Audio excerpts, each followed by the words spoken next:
without further ado, we're going to get into this idea about HCA, what's so special about HCA, and what you know is probably wrong.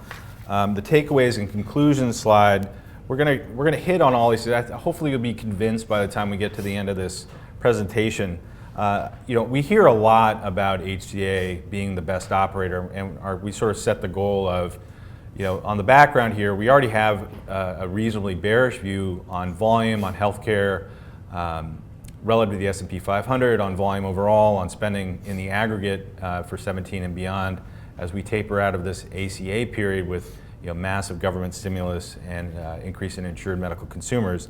But we really wanted to try to look deeply at, well, what could save them? What could be the upside scenario for the best operator? And so we took it under our work schedule to really pour into the data. And what we're going to talk about is, we think there's coming pressure on admissions growth with and without the ACA pressure, that the underlying demographics of their core markets where their facilities live is pretty weak.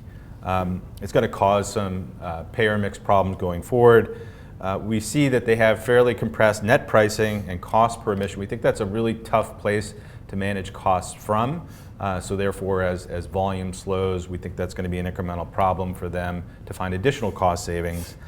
We think the quality of the assets is generally lower than perceived, particularly as we mark it up against the number 1, 2, and 3 competitors. And then the ACA reforms, I'm really happy to have Emily here. She's been doing a great job on sort of covering the legislative branch stuff. I had stole some of her slides for the ACA section, but feel free to ask us both questions, and I'll refer to her on some of the details of the ACA. Isn't a lot of this reflected in the price? And then sort of a affiliated question to that is, how long do you think it takes for the short call to play out? So for the first part, see slide 5. Okay. I do think the stock is going to trade, very likely into the 40s. So no, I don't think it's reflected at this point. What was the second part of that? How long do you think it'll take to play out? I've been surprised that we've been in, I think in the last couple of quarters have really shown you that it's been a less, slightly better than negative expectation kind of game that we've been playing.